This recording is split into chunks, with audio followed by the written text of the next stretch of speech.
All right, everyone, welcome back. The one announcement that I have, well, relates to the email I sent on the weekend. I did provide you with an email that had, let's see, it had a survey in it, and I would greatly appreciate if you would do that survey so that we can get feedback. That's surveys put out by a couple colleagues of mine. I'll be honest, I had help in designing the survey too. So we're trying to make this thing go big, or they are anyway, to try to get national data and international data on how to improve online instruction and online assessment. So I would appreciate if we could play our part and just complete it, as well as if you have other people, whatever, share it. I'm not sure. Anyway, so there's that. There was some information that got sent out with regards to your term exam, your final exam, excuse me. I added a little bit of information. That is the composition. That 20% of the final exam is going to be on the material from term exam 1, about 20% on the material from term exam 2, and about 60% on stuff that we learned post term exam 2. That gives us a generally even coverage of all of the course material. Another thing in that email related to the marking of the presentations, and just re-explain why it was students are marking it, but also put it in different terms so that hopefully it'll clarify it for the people who were confused about the procedure. And the last thing was, I believe, the organic worksheet. So your organic worksheet, your grades are on E-class, or they will be by tomorrow night. So the TAs have until Tuesday to mark the worksheet, and then they will be sending them back to you individually. So you should get an email from your TA saying, hey, here's your completed worksheet. That way, they're not going to tell you what the errors are, but they'll tell you which ones are wrong. The answer key is already up on Blackboard, so you can go on there yourself and check out what the correct answer is. It didn't need to be exactly correct, but it needed to give the right chemical formula, or the right chemical independent of what was provided there. So if it gave the right chemical, you would have got marks for it. Are there any questions on the email that was sent out today and my summary of it this morning?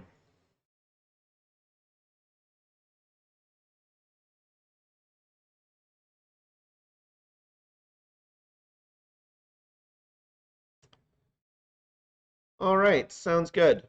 So what we are doing today is we're going to continue looking at electrochemistry. And I know we just started the unit last day. These are the units, the subsections of the chapter we're going to be covering. We looked at it from the perspective of free energy, in the sense that we are going to take that maximum work that a system is capable of doing, and we're going to extract that work as electrical energy, or in the context of in the context of electrolytic cells, I was right. How much minimum energy do we need to put in? What minimum voltage do we need to apply in order to make a process spontaneous? And the last thing we did last day is we looked at this slide, which looked at the different types of electrochemical cells. Whereas a galvanic or voltaic cells proceed spontaneously, a battery rusting, the reaction we did last day was a voltaic process, galvanic process. An electrolytic cell requires the input of electricity in order to make the reaction proceed. So electrolysis, taking water and breaking it into hydrogen and oxygen, electroplating, electrosynthesis are all possible electrolytic style reactions. And the concentration cell has the same electrodes and reagents, but different concentrations, and this really manifests itself in the electric meters in analytical sciences. So, and they're ubiquitous in industry and in the environmental studies as well. So you're going to see concentration cells in terms of pH meters, other types of ion meters, because they work well, they're robust, and they have broad range. So I know you've had this as part of high school. You've seen some of this also already in the lab.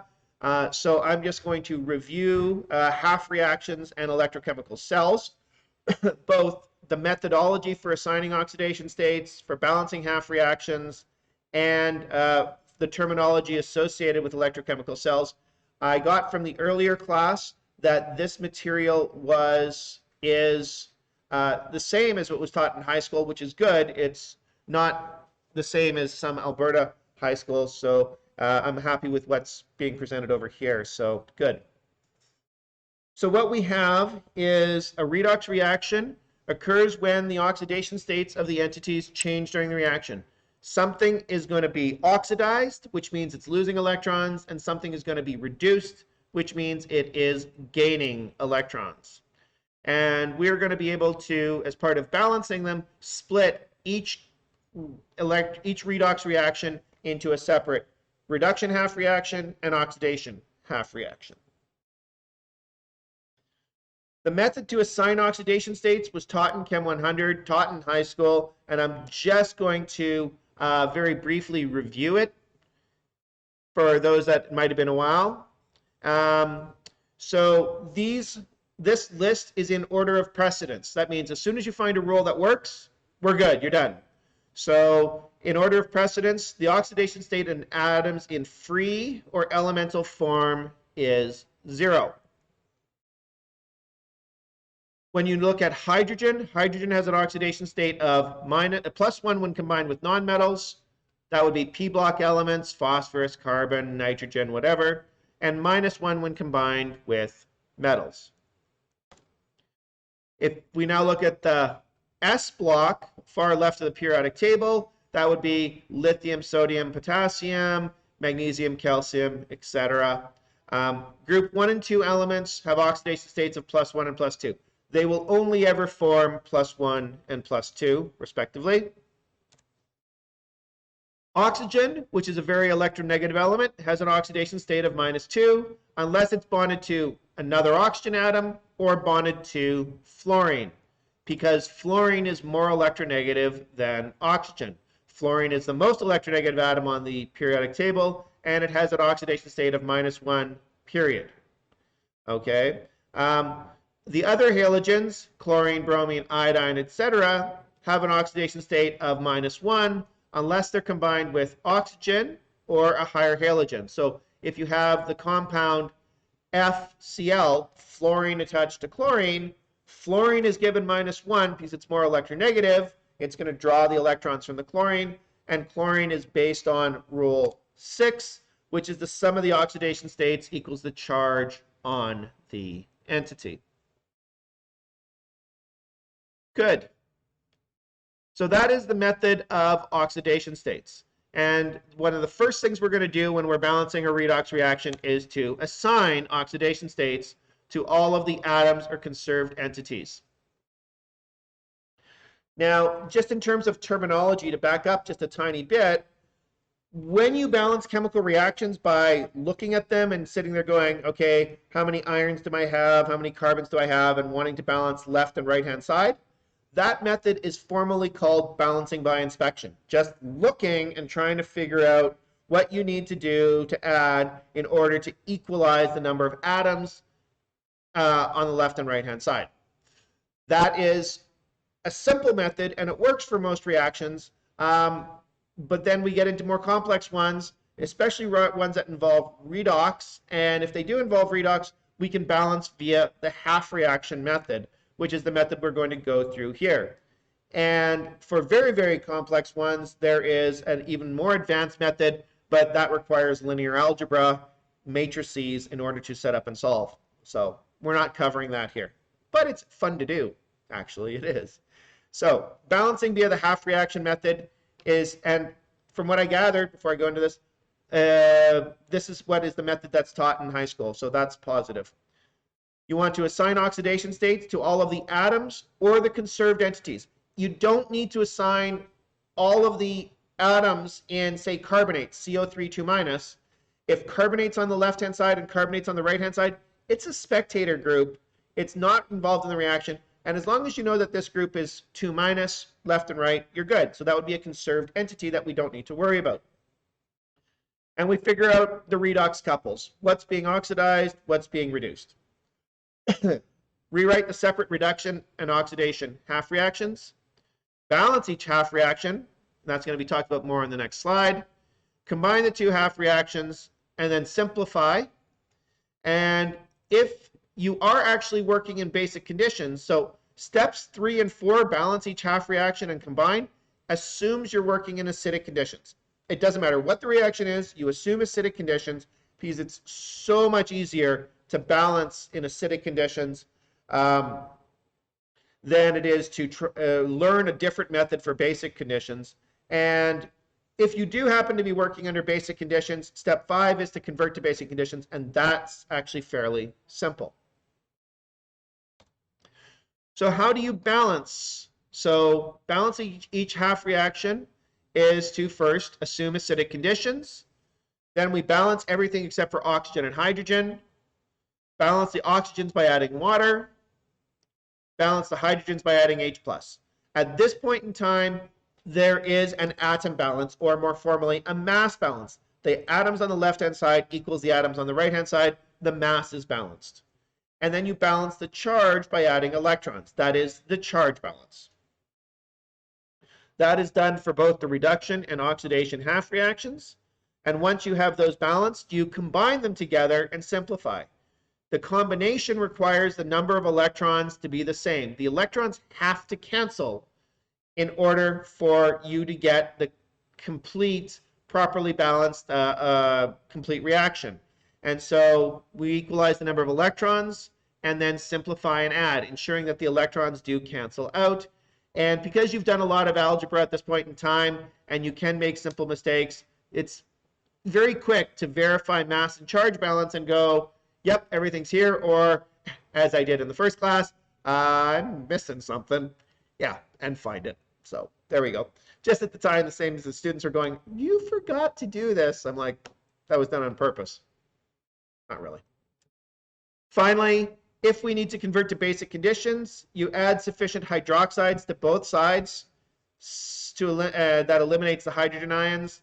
Simplify the reaction and then verify mass and charge balance again. So that is how we balance via the half reaction method. We are going to do a couple of examples of this towards the end of class. What I want to do is I want to go through some of the terminology associated with electrochemical cells first, just to remind you of that terminology. If we are going to extract energy from an electrochemical cell, we need to spatially separate the reduction half reaction and the oxidation half reaction, and we separate them into cells, electrochemical cells. So the half cells. The entire system is called an electrochemical cell, and so what we have down here at the bottom is an electrochemical cell where we have one half cell right there and the other half cell over there.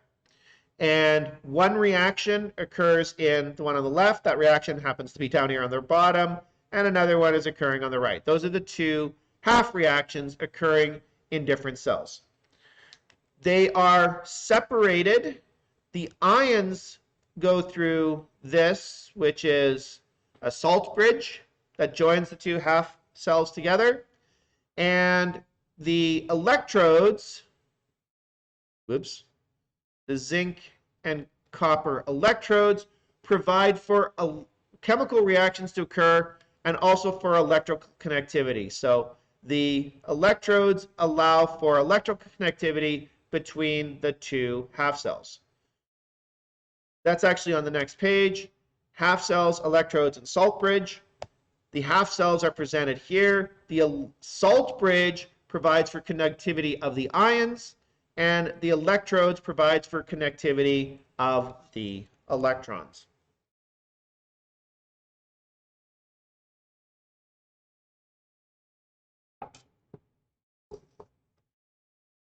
With regards to the electrodes, and to get the terminology down, oxidation occurs at the anode. Once you know what the half reaction is, the one that is undergoing oxidation, loss of electrons, oxidation, is the anode, and reduction occurs at the cathode.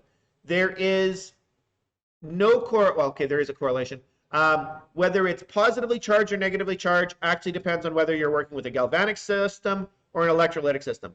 But if you know what the reactions are, oxidation occurs at the anode, reduction occurs at the cathode. We have, just to go back and look at this, it's actually labeled here, but the zinc reaction loses electrons. That's loss of electrons is oxidation, so that's why this is the anode.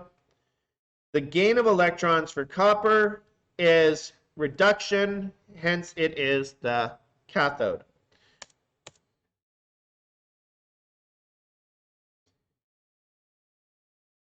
In terms of the electrodes themselves, active electrodes take part in the chemistry. Passive electrodes provide electrical connectivity, but do not take part in the chemistry. Very often when you see electrochemical cells written or drawn up, they might have a graphite electrode or a platinum electrode or a mercury electrode, and those electrodes there are just for electrical connectivity. They don't actually participate in the chemistry. And the way you tell is like, okay, if I replace the electrode with graphite, since it's cheaper than platinum, if I replace it with graphite, will the chemical reaction still occur? And that's what's asked of you here.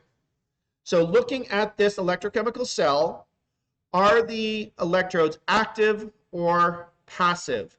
And I'd like you to just type it into the chat that the zinc electrode is active passive, copper electrode is active passive. Go ahead.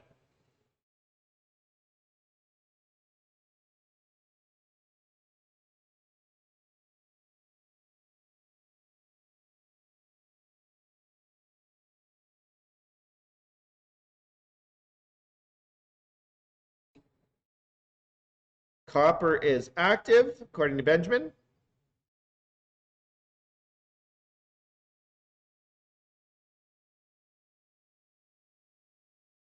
How about the zinc?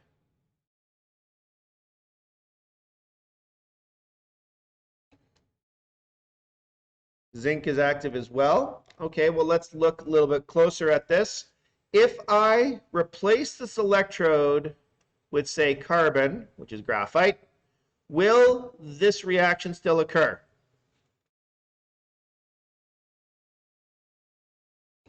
And the answer is no. I need zinc in order for this reaction to proceed. If I replace the electrode with carbon, I don't have a source of zinc, and that reaction is not going to occur. So you're right, this is an active electrode. How about if I do that on the right-hand side? If I replace the copper electrode with carbon, will this reaction still occur?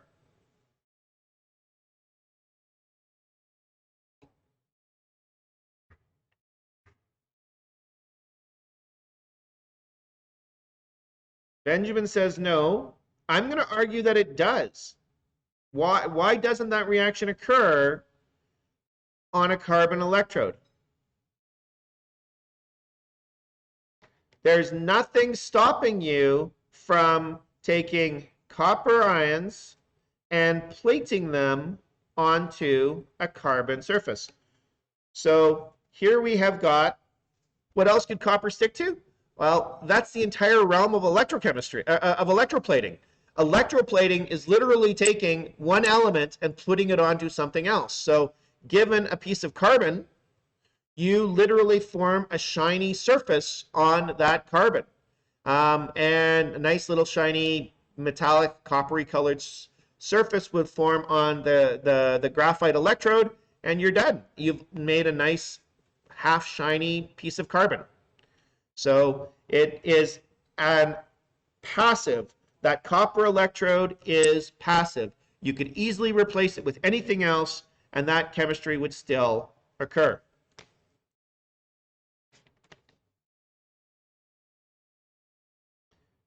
That makes sense to people? It is to William. How about Afrin or Ben?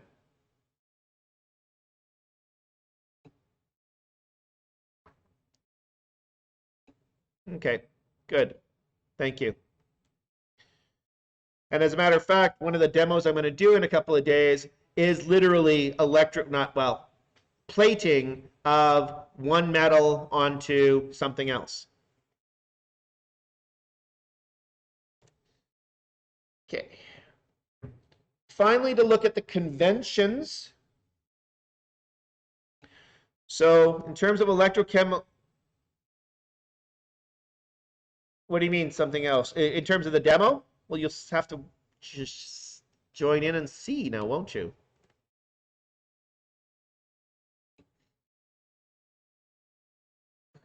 I'm sorry, Alex, it's not going to blow up. If it blows up, I will be hurt. And there'll be a lot of sad people out there. Oh, he didn't get hurt. Yeah, okay, I get it. I get it. I get it. So, electrochemical potential. Okay.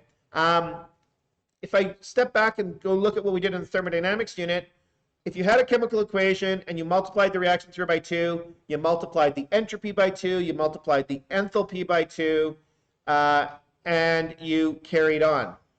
Those are extensive properties. Electrical potential is an intensive property of a system.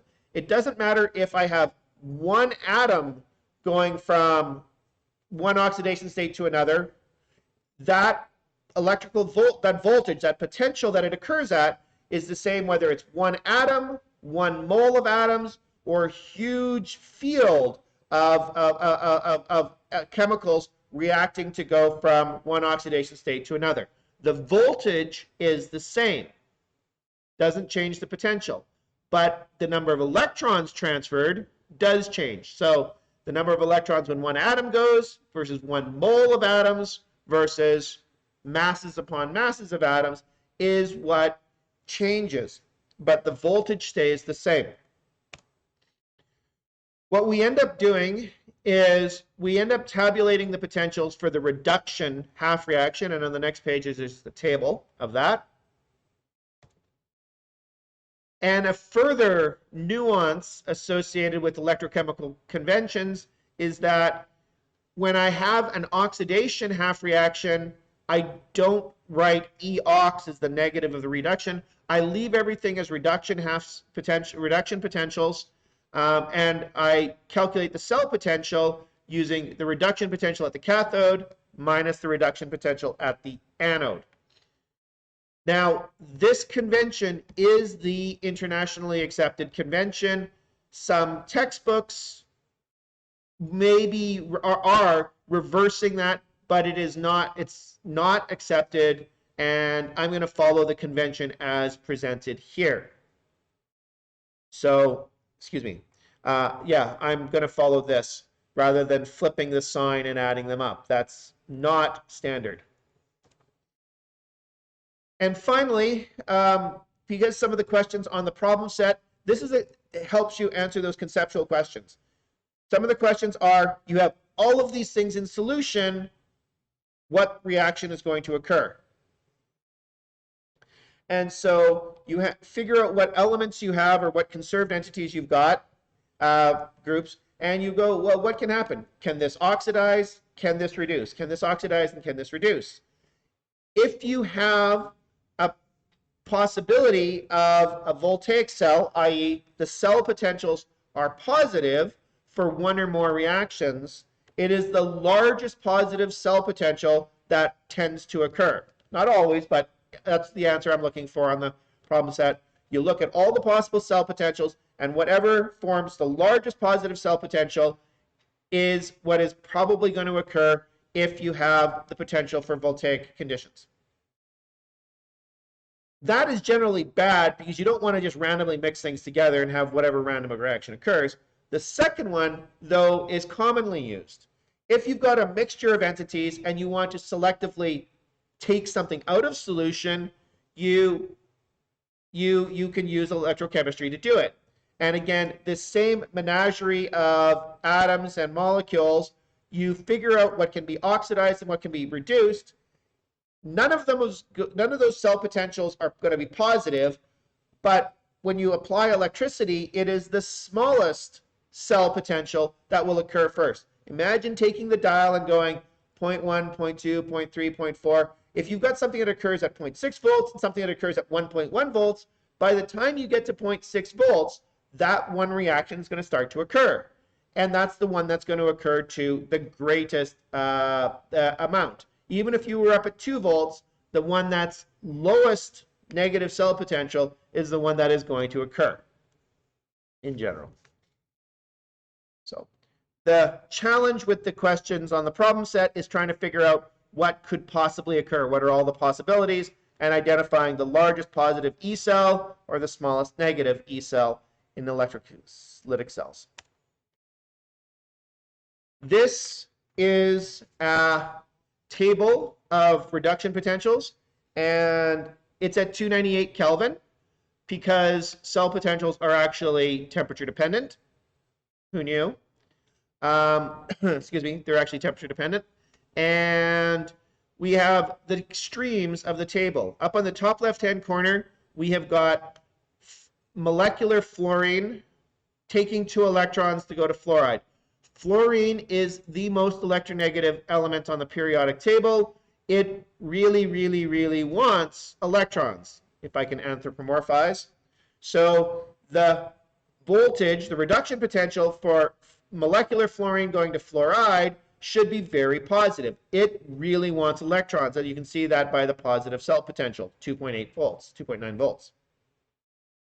On the exact opposite end, you have lithium down on the bottom right-hand side, lithium or calcium or sodium, and those elements would like to get rid of their valence electrons, can form a closed shell by removing their outermost electron, and so the reverse reaction, the oxidation of those things, has a very positive potential. Written as a reduction, it is very, very negative reduction potential.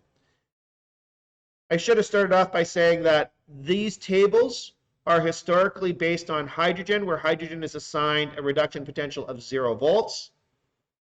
Yeah, and so that's the common way in which these things are done. Are there any questions with the electrochemical conventions, stuff that I just talked about? Any questions on this material? It was presented as a review.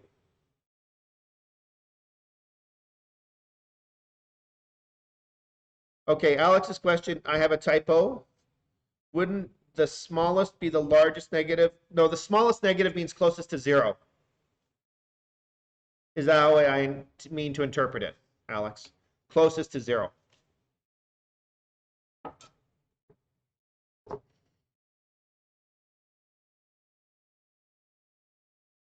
I think that answers Ben's question as well. Are there any other questions or comments?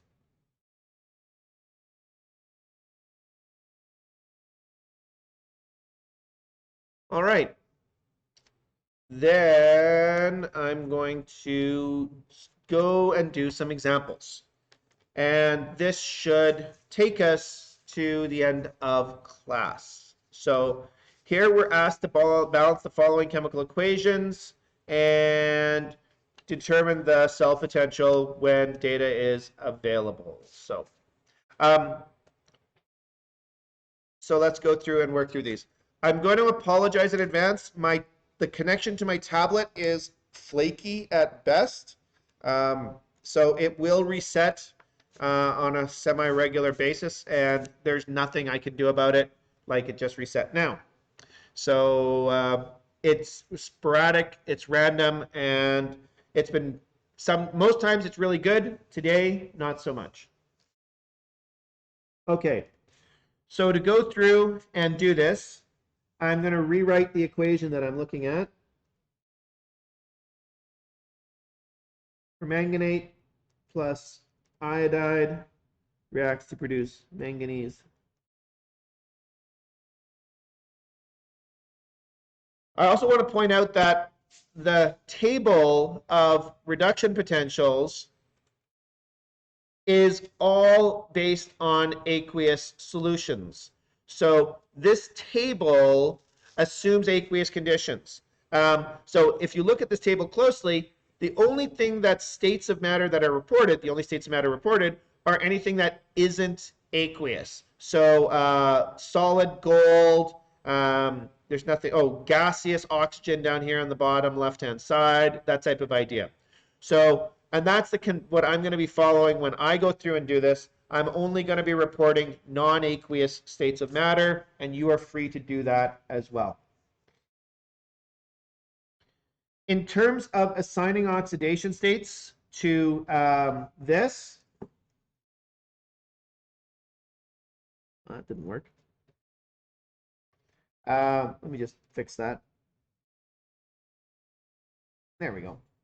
In terms of assigning oxidation states to this, I'm just going to go through and do it very quickly, talking out loud. So I've got elements, atomic ions by themselves, and that's oxidation state is simply the sum of the charges. And so it's +2 on the manganese and -1 on the iodide. Following the rules from the top, elements in their elemental form are 0, so that's the I2. The permanganate, we have a rule for oxygen, and it is -2 because it's not combined with a fluorine or itself. And the manganese is determined by realizing that the sum of the charges equals the overall charge on the entity. Oxygen is -8. I want an overall -1 charge, so the manganese is +7.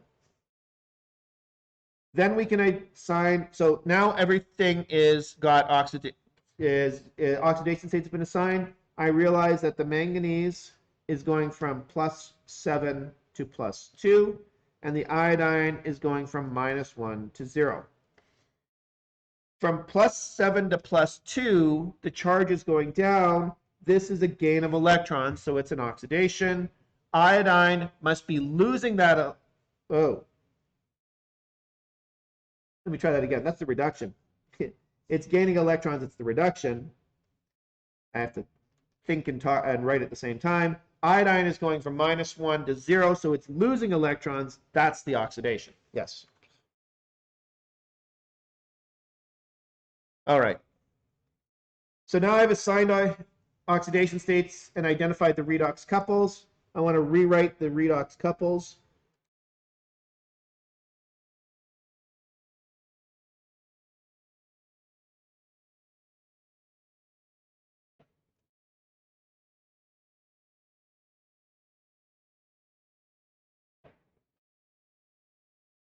And now I can balance each half reaction.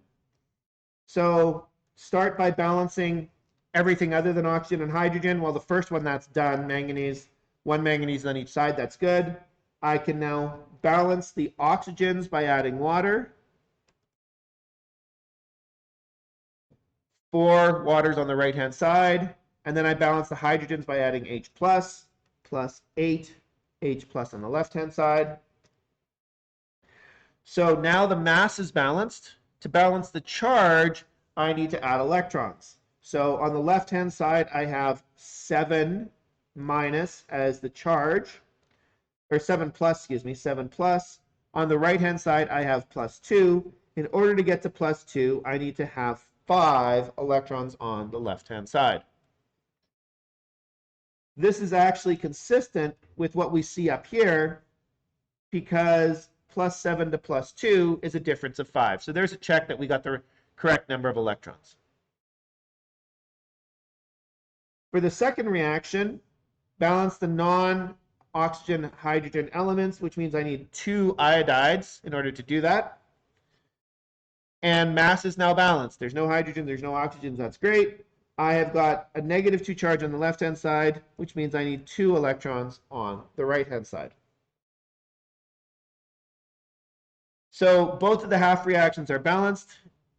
Now, and I keep forgetting, I never even think about it. This is actually in acidic conditions, and I've assumed acidic conditions down here. So I don't even think about it. Everything is balanced under acidic conditions. In order to equalize the number of electrons, I need to multiply the top one. I've got 5 electrons there, 2 electrons there. The easiest thing to do is to cross multiply and to multiply the top one by 2 and the bottom one by 5. And when I do that, I'm just going to put in the stoichiometric coefficients. This becomes 2, 16, 10, 2, and 8 becomes 10, 5, and 10. So we've equalized the number of electrons. They must cancel out. Nothing else here cancels. So now I can write the balanced, hopefully, half reactions.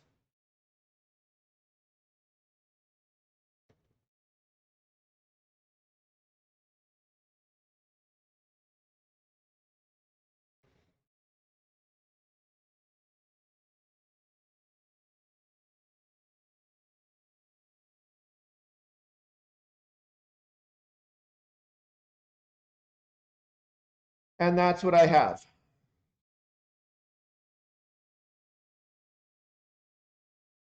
The final step is to do verify mass and charge balance. Just one final check to make sure I haven't made a stupid error. So there's 2 manganeses, 2 manganeses. Great. There are 2 times 4 is 8 oxygens. There's 8 oxygens on the right-hand side. I've got 10 iodines on the left. 5 times 2 is 10 iodines on the right. I've got 16 H pluses. 8 times 2 is 16 hydrogen ions. So there's a mass balance that's verified. In terms of the charge balance, I have on the left-hand side, what do we have? 2 minus, 12 minus, 16 plus. I have a net 4 positive charges on the left-hand side. And on the right-hand side, I have 4 positive charges. 2 times 2 is 4. So, yep, mass and charge are balanced. And so that is the completely balanced half reaction. Sorry, like I said, it's randomly resetting and there's nothing I can do about it. Does anyone have any questions on that?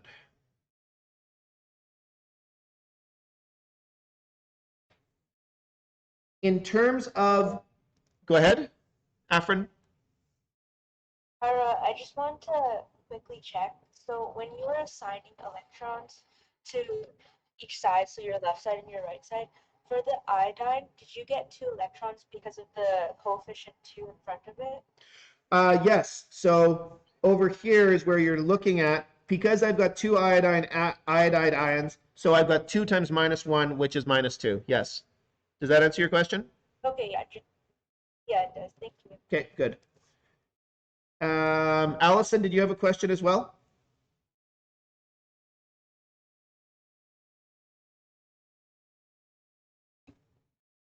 Okay, I just saw your name popped up and I wasn't sure why.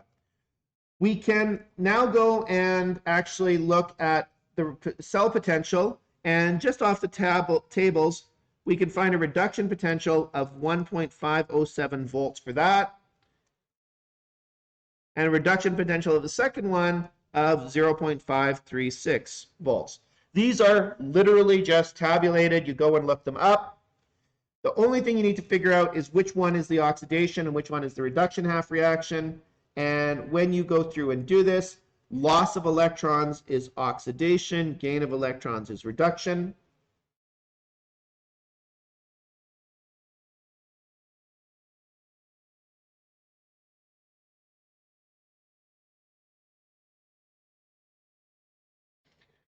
And the cell potential is cathode minus anode. So 1.507 volts minus 0.536 volts.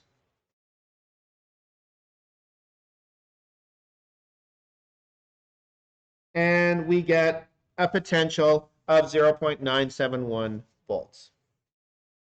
And again, there's nothing that's making me more frustrated than that, and it's not something I can fix.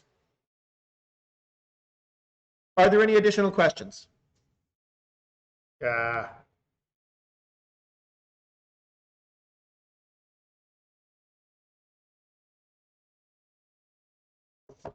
let's look at the next one.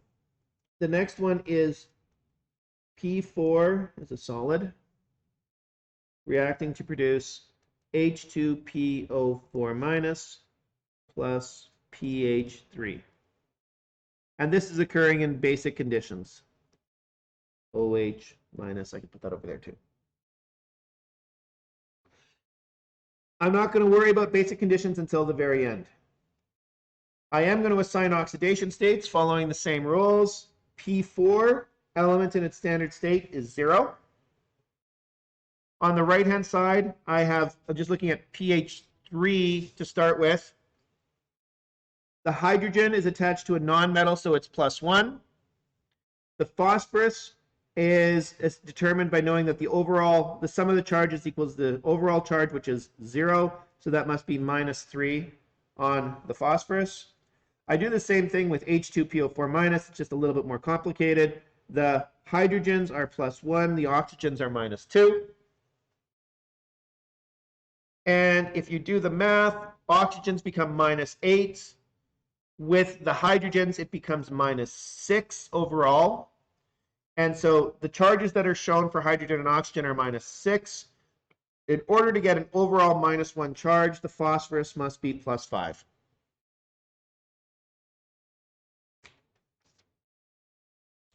So phosphorus goes from 0 to +5, and it goes from 0 to -3.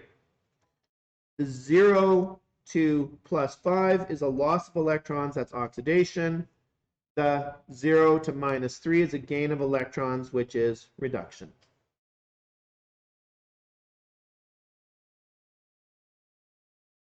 Okay, I'm going to try something because that just got really annoying.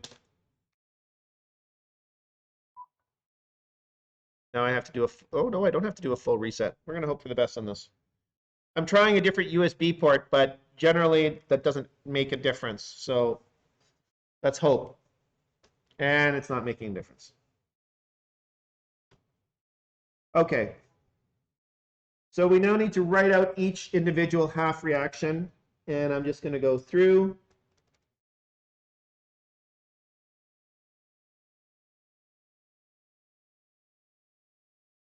For the reduction and for the oxidation half cells.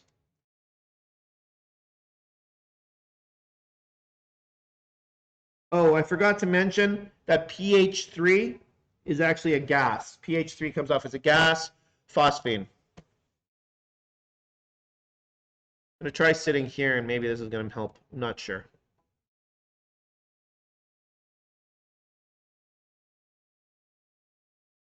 Okay.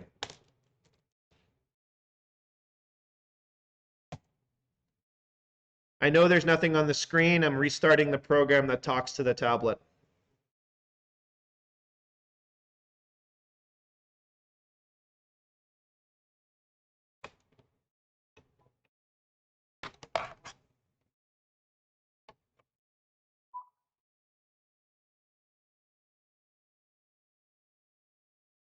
And it should pop up in just a second, I hope.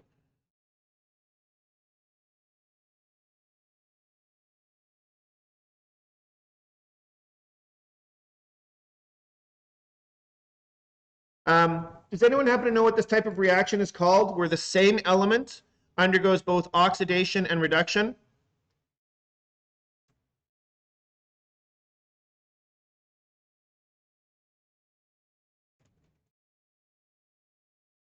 Anyone?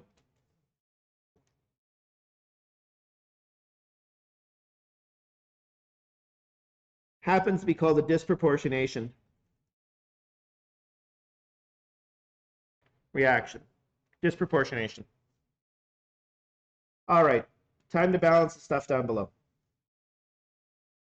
In order to balance the phosphoruses, there's 4 on the left, so I need 4 on the right-hand side. That balances phosphorus. Oxygen is next.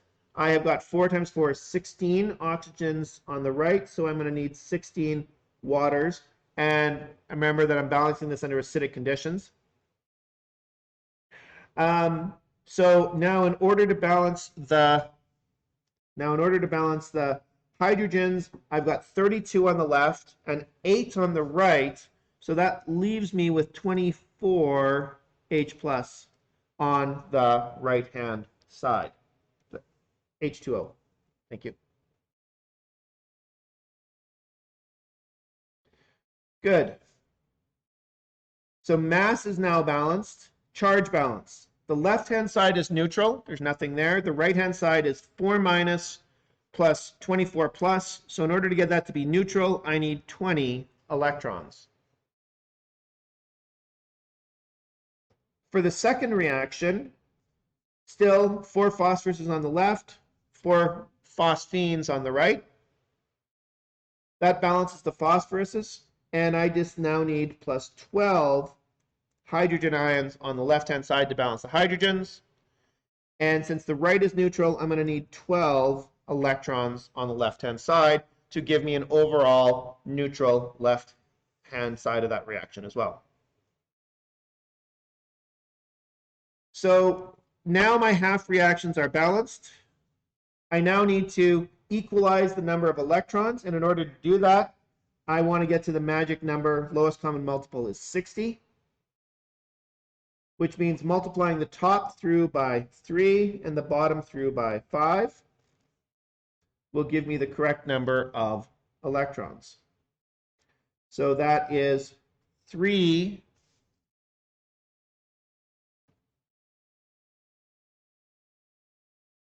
I'm going to try this reset again.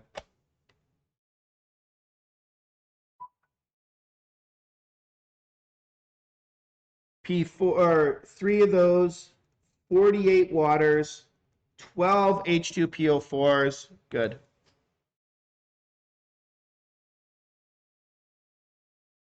72 H plus, and 60 electrons. The second was multiplied through by 5, which is 5, 60, 60, and 20. The electrons cancel, which is good. They have to cancel. But we can also cancel some of the hydrogens, and that becomes 12. So when we write the overall reaction, we get 8P4 solid plus 48 water reacts to produce 12 H2PO4 minus plus 20 PH3 gaseous plus 12H plus, oh, that's it. It's just plus 12H plus.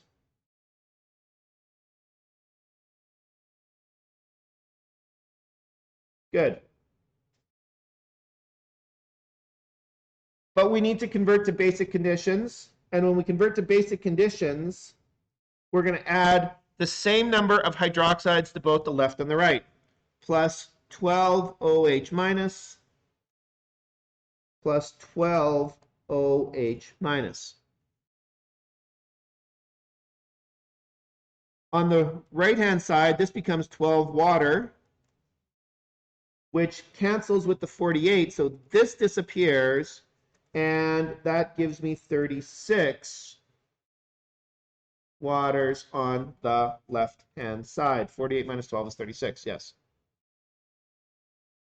So now I should be able to write down the balanced reaction in basic conditions. Oops, wrong color. 8P4 solid plus 36 H2O plus 12 hydroxides reacts to produce 12 H2PO4 minus plus 20 PH3 gas.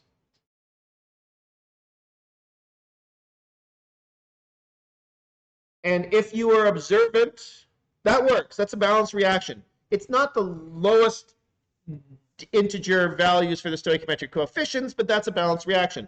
We'll verify the mass and charge balance in just a second. I literally want to divide through by 4.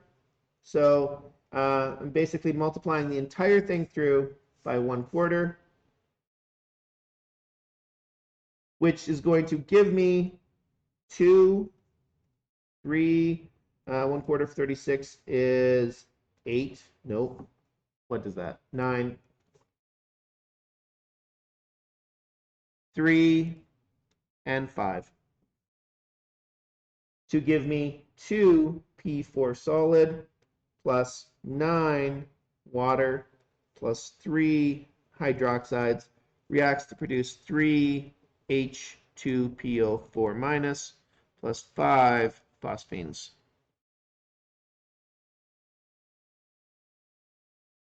And now to do a mass and charge balance, 8 phosphoruses.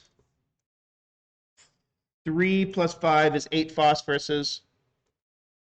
18 plus 3 is 21 hydrogen atoms. 6 plus 15, 3 times 2 is 6, 5 times 3 is 15, is 21 hydrogen atoms. I've got 12 oxygens. 3 times 4 is 12. So the mass is balanced. How about the charge? Left-hand side is -3. Right-hand side is -3. So I have full mass and charge balance for this. And so that is the balanced chemical equation.